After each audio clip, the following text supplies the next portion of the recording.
Hello everyone, welcome back to my channel রিমাস রিদমে তোমাদেরকে আরও একবার স্বাগত জানাচ্ছি। আজকে সকালটা একটু সুন্দর আছে কারণ এখন তো দুর্গাপুজো একটা ভাইবস আছে। আজকে ভিডিওটা একটু অন্যরকম বানাচ্ছি কারণ অষ্টমীর দিনে আমরা একটু নিরামিষ খাবার বেশি প্রেফার করি, কারণ সামনেই পুজো আর সামনেই অষ্টমীও চলে আসছে। তো আজকে একটু নিরামিষ একটু প্রিপারেশন তোমাদের সাথে শেয়ার করব আর সকলেই একবার ট্রাই করবে। তো চলো আমরা আর কথা না বলে প্রিপারেশনে চলে যাই আর দেখো কি কি ইনগ্রেডিয়েন্টস লাগছে আর কিরম ভাবে প্রিপারেশনটা তৈরি হচ্ছে। ভালো লাগলে অবশ্যই কিন্তু লাইক আর কমেন্ট করতে ভুলো না। চলো রেডি হয়ে নাও, তাড়াতাড়ি করে শুরু করি।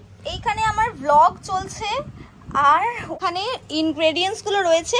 এখন যেটা মেন সেটা বলবো যে আলটিমেটলি পুরো মেনুটা কিন্তু পনিরের উপর হবে। তো আমরা পনির নিয়েছি, তার সাথে আলু নিয়েছি আর তার সাথে কিছু সবজি নিয়েছি যেমন beans, capsicum, red chilli, tomato আর তার সাথে রয়েছে কাজু বাদাম, চারমগজ, কিশমিশ, পোস্ত। তো তেল লাগবে, বাকি যা যা লাগবে সমস্ত কিছু আমরা ওই রান্নার ওখানেই বলে দেবো। তো মেন ইনগ্রেডিয়েন্টস যেটা সেটা হলো দুধ। আইটেমটা দুধেরই হবে আর তোমরা আশা করি অনেকে অনেক রকমভাবে করো, তবে এই রকমভাবে একবার ট্রাই করে দেখো, আশা করি ভালো লাগবে। আর অষ্টমীর দিন লুচির সাথে এই প্রিপারেশনটা সত্যি ভীষণ ভালো লাগবে, একবার ট্রাই করে দেখো। হ্যাঁ, পরোটাও করতে পারো, হ্যাঁ যেটা করতে পারো। তো চলো আমরা চলে যাই আইটেমটা কীভাবে বানাচ্ছি সেটা দেখাতে। তো চলো স্টার্ট। তো এই হলো প্রিপারেশনের জন্য ইনগ্রেডিয়েন্টস, তোমাদেরকে আগেও দেখালাম। ওখানে বাটারটা ছিল না, বাটারটা মিস হয়েছে, তো এখন বাটারটা অ্যাড করে দেখালাম। তো চলো আমরা রান্নায় ফিরে যাই।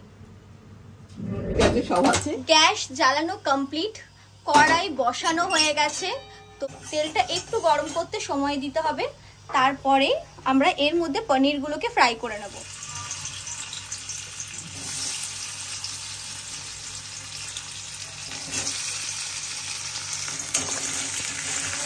পনিরটা ফ্রাই করার পর আমরা ঠান্ডা জলে দিয়ে দিই, নুন দেওয়া ঠান্ডা জলে, তো পনিরটা ভীষণ সফট থাকে। আপনারাও করে দেখতে পারেন, ভীষণভাবে কিন্তু উপকারী জিনিসটা। যে শক্ত ব্যাপারটা থাকে না, সেই স্টিকি ব্যাপারটা থাকে না, সেটা একদম নরম তুলতুলে হবে। তো এখানে আমরা কিছুটা ভিজিয়ে রেখেছি জলে, আর বাকি এখানে হচ্ছে হালকা করে ফ্রাই করে নেব। পনিরটা হালকা হালকা ফ্রাই হয়ে গেছে, এবার আমরা পনিরটা আস্তে আস্তে তুলে রাখবো।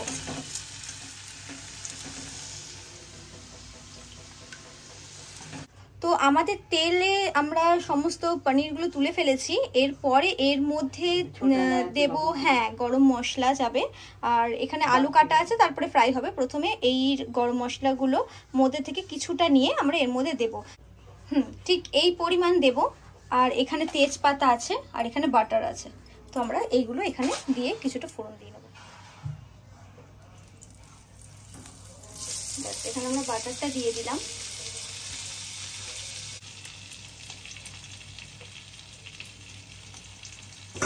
ছোট এলাচ, বড় এলাচ, লবঙ্গ, দারচিনি আর দেব তেজপাতা।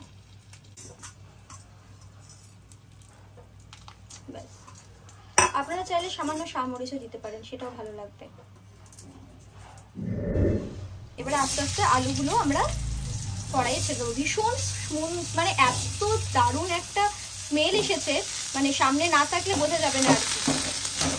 স্মেলটা শেয়ার করা যাচ্ছে না, বাট রেসিপিটা শেয়ার করা যাচ্ছে। ভীষণ সুন্দর একটা স্মেল।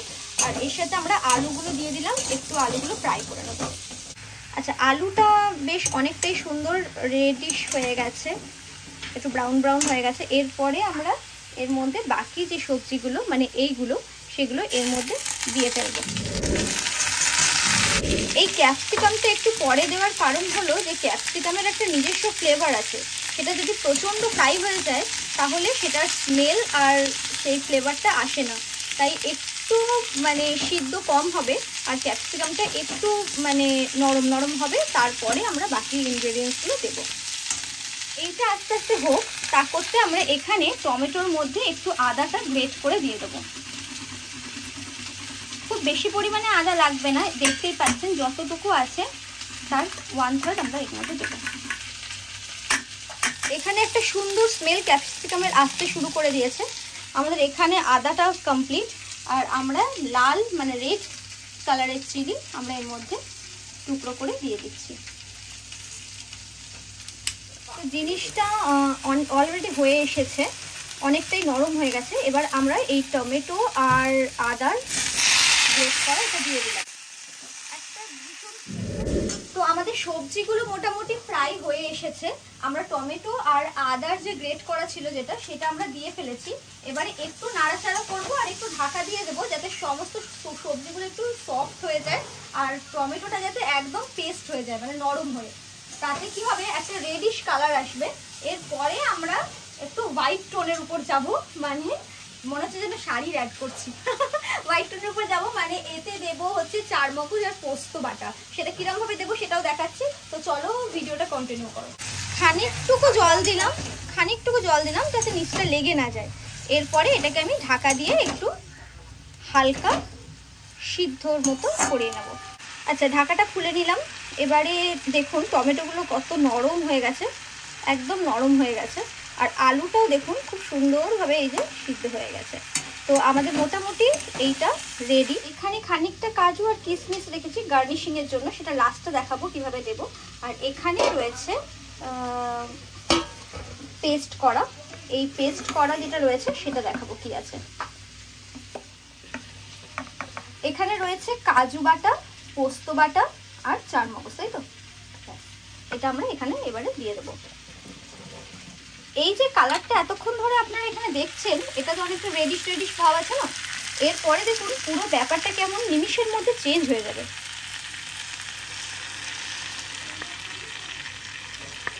রেজালা টাইপের কালারটা চলে আসবে।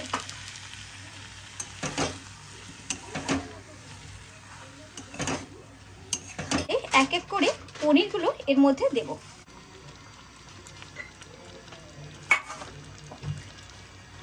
আর এবারে নাড়াচাড়া করব।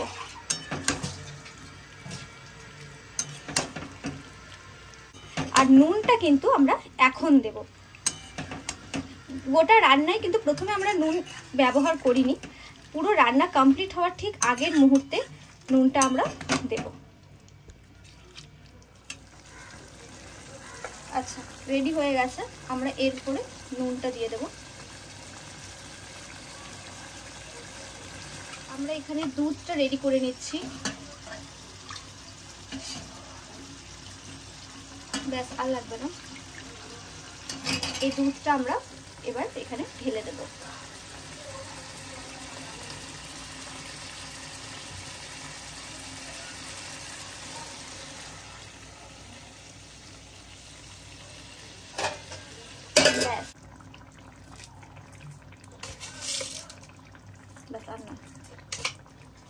এইবারে আমরা এর মধ্যে একটু গোলমরিচ অ্যাড করব। ব্যাস, এটা একটা আলাদা মাত্রা এনে দেবে পুরো রান্নাটাতে। এবার আমরা এটা আস্তে আস্তে চারিদিকে স্প্রেড করে দেবো।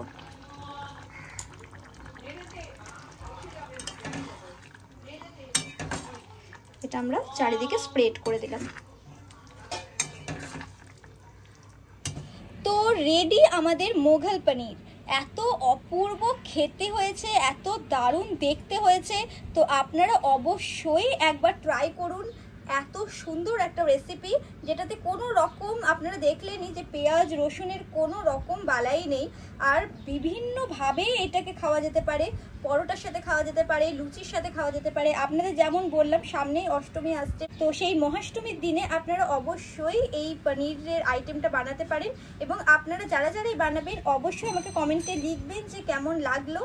যদি তোমাদের এই রেসিপিটা ভালো লেগে থাকে তাহলে তোমরা লিখে জানাতে পারো যে আর কি ধরনের রেসিপি তোমরা দেখতে চাইছো বা কি ধরনের রেসিপি তোমরা চাইছো যে আমি বানাই। তো তোমরা যেমন যেমন সাজেশন দেবে সেরকম অনুযায়ী আমি বিভিন্ন ধরনের রেসিপি নিয়ে আসবো। তো তোমরা দেখতে থাকো আর আমার চ্যানেলের পাশে থাকো। দেখা হচ্ছে খুব তাড়াতাড়ি পরের ভিডিও নিয়ে।